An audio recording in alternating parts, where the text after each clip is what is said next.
The story begins with a man named Hamdan, who is alone in his house and feeling very scared. Suddenly, the entire house starts shaking, and objects begin flying around and breaking. Hamdan is trapped by a dark, evil force, and several spirits start tormenting him with fear. Desperately trying to escape, he grabs a knife, but it proves useless. In his panic, he jumps out of a window, only to be attacked by a masked man with a blade, leaving him badly injured. Hamdan stumbles forward and sees a ditch and an old well ahead. He tries to re-enter the house to save himself, but the evil force pulls him back. His fate is left uncertain. A while later, Hamdan's twin children, Raka and Naya, arrive at the house. As they step inside, they find the place in complete disarray, with blood everywhere. They sense something supernatural and evil. To their horror, they discover their father's lifeless body. His face is burned, his intestines are exposed, and his body shows signs of a violent and terrible death. Preparations for Hamdan's funeral begin, but due to heavy rain, his body cannot be cremated and is kept at home. As everyone leaves, Raka and Naya sit near their father's body, grieving.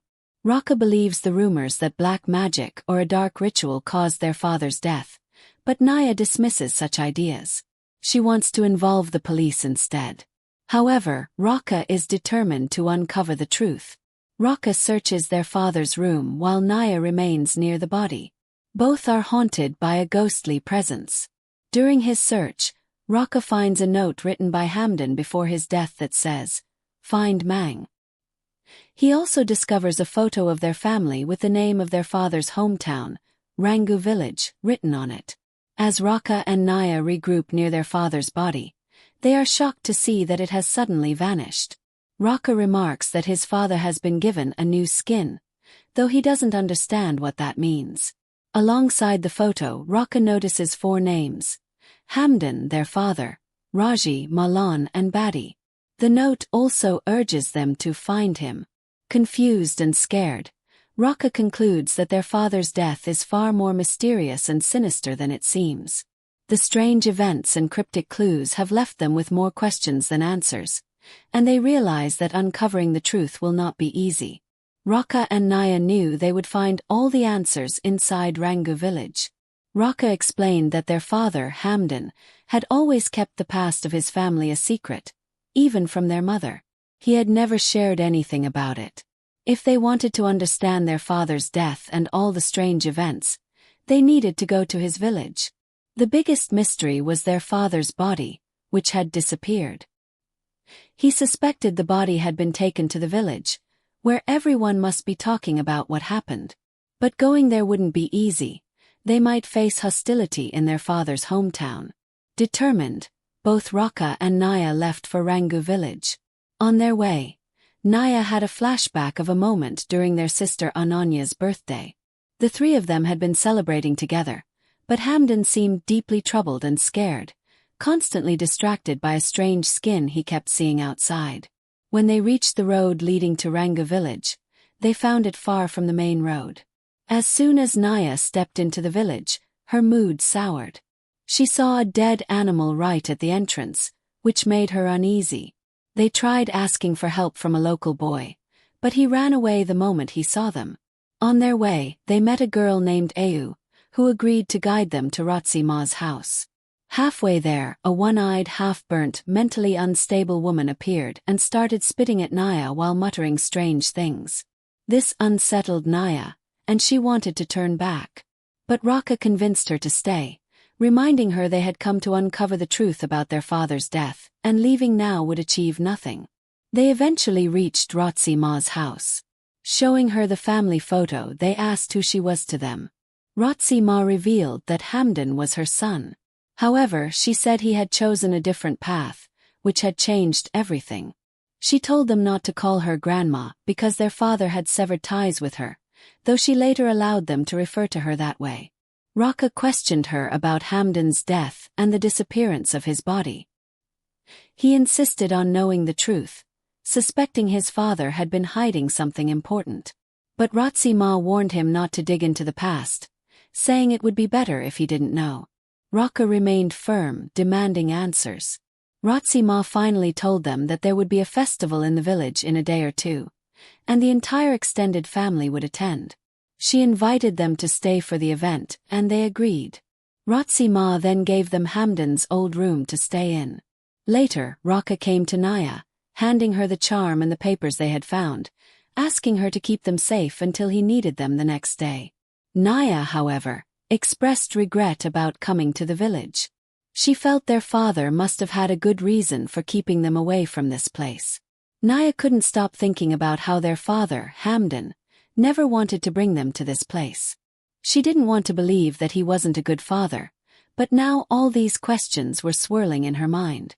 Raka tried to comfort her, but soon he went to rest.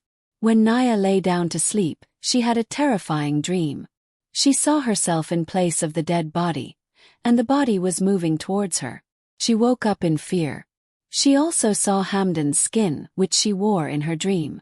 Moments later, she dreamed she was near a cave and heard Hamdan's voice calling her. She entered the cave but slipped and fell. When she landed, she saw piles of human bones and skulls lying around, which deeply disturbed her. Then Raka woke her up. She realized she had been sleeping in the garden, but the wound on her leg showed that she must have actually been in the cave, even though it felt like a dream. She couldn't understand what was happening. Maybe it was astral projection. Naya told Raka they should leave the village immediately, but Raka refused. He was determined to uncover the truth. He reminded her that the village festival was tomorrow, and they might learn more there.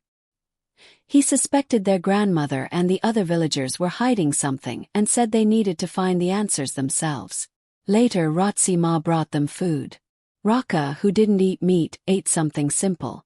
She told them how much she had always wished Hamdan would bring them to the village, but he never did.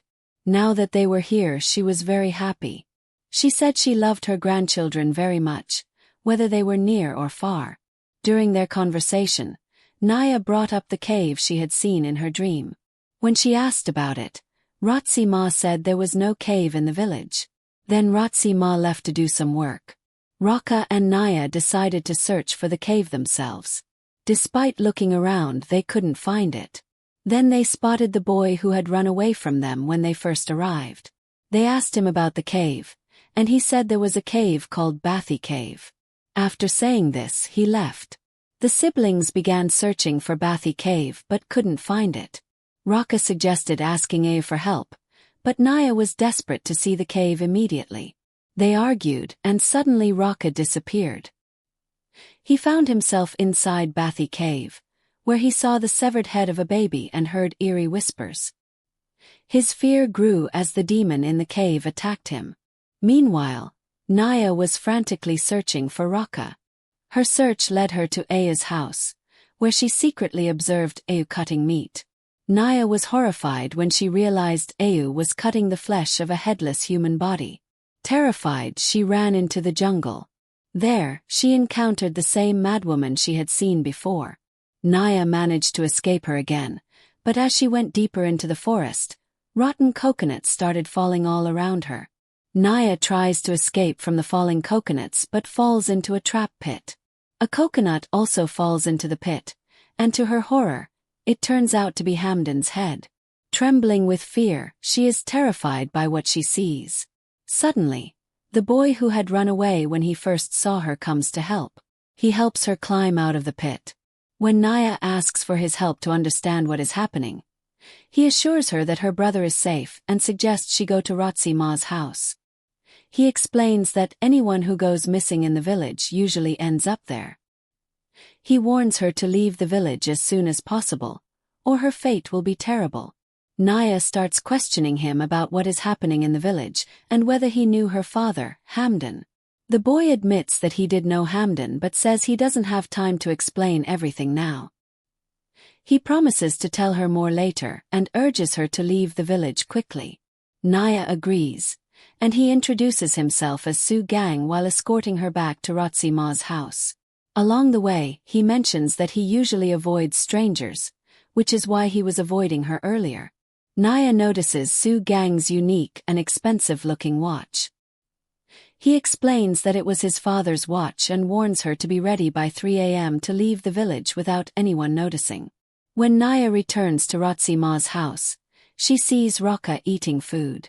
To her shock, Raka, who never ate meat before, is now eating meat. Au arrives with more meat for them, but Naya realizes that the meat is actually human flesh. Horrified, Naya cannot eat and retreats to her room, where she spits out the food and starts packing her belongings to leave. She tries to wake Raka, but he is in a deep sleep and doesn't respond. While trying to wake him, Naya hears strange whispers and secretly observes Rotsi Ma performing a ritual involving a doll and blood. Rotsi Ma then enters Raka's room and continues the disturbing ritual. To Naya's shock, she witnesses Rotsi Ma doing something horrifying, becoming intimate with her own grandson. Naya is horrified, feeling as if the ground beneath her has disappeared. Something truly terrible is happening. Su Gang arrives to pick her up, but Naya is still not ready. Meanwhile, she sees Au burning the remains of many babies, suggesting that newborns are being sacrificed in the village. After finishing her ritual, Rotsi Ma leaves the room. Naya, traumatized and confused, doesn't know what to do. Raka wakes up but seems completely different. He is possessed and starts eating a live chicken. Rotsi Ma calms him down and brings him back to his senses. Naya is overwhelmed as the truth begins to unravel. She learns that Hamdan, their father, and Raka had been involved in black magic, which brought a curse upon the village. Everything she has seen, the rituals, sacrifices and possessions, is tied to this dark past. Hamdan ran away from the village, but the curse remained behind. This curse turned the people of the village into something evil. Mold grew in the darkness, and no one could understand what was happening. Eventually, the villagers found a horrifying solution. To escape the curse, they had to sacrifice all the children of the village. This cruel cycle started when the black magic, the curse, began. Now, Naya and Raka have arrived in the village. They are told they could help break the curse, but Naya refuses to stay. Meanwhile, Raka becomes possessed again, and Raji Ma cures him. She warns that no matter where they go, the curse will follow him unless they help the village to break it. The next day, Raji Ma takes Naya and Raka to Bathi Cave, where the village's ritual festival is about to happen. On the way, Naya asks why Raji Ma hadn't told her about the cave earlier. Raji Ma explains that the cave is a sacred place, and that the ritual couldn't be completed if its secret was revealed too soon. When they reach the cave, the entire village is there, wearing masks and preparing for the ritual. Naya realizes that one of the masked people was the same person who had attacked Hamdan, causing him to jump out of the window in fear years ago. Raji Ma explains the ritual. One of them will be sacrificed, and the other will suffer a different fate. Raka is tied to a throne, while Naya is tied up with ropes and imprisoned in a nearby room guarded by villagers. Su Gang sneaks in to free her, telling her to run away while he distracts the guards. However, Su Gang is caught and brought before Raji Ma, who burns him alive. This reveals that Raji Ma is not innocent. She is deeply involved in the horrifying rituals. Naya manages to escape and finds refuge in a house, which turns out to belong to the madwoman she had seen earlier. However, the woman isn't mad at all.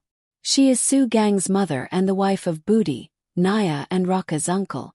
Her name is Vetan, and Su Gang was actually Naya and Raka's brother. Vetan reveals the entire truth to Naya. The villagers have been worshipping a deity named Bat Deem for generations.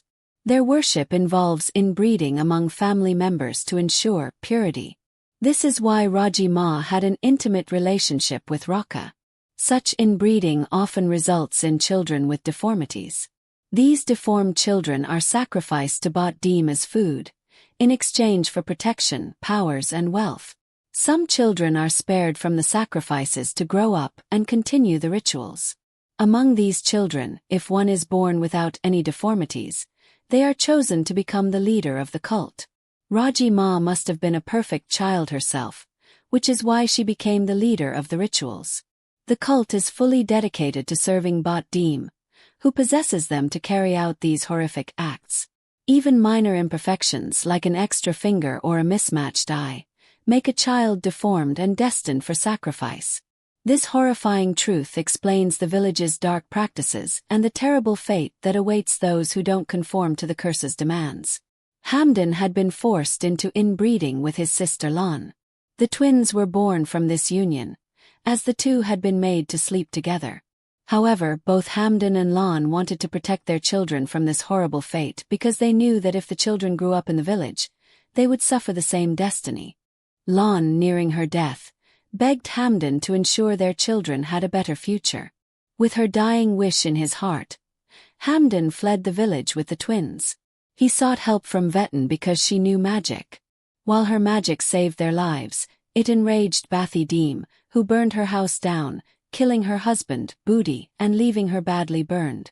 After this, Vetten sent Hamden to Ki Mong, who gave him protective charms.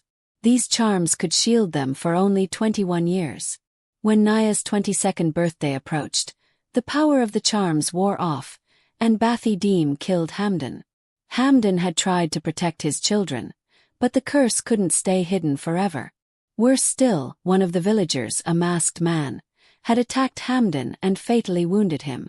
That same man had brought Hamden's family photo and written instructions, ensuring Raka and Naya would come to the village for the ritual.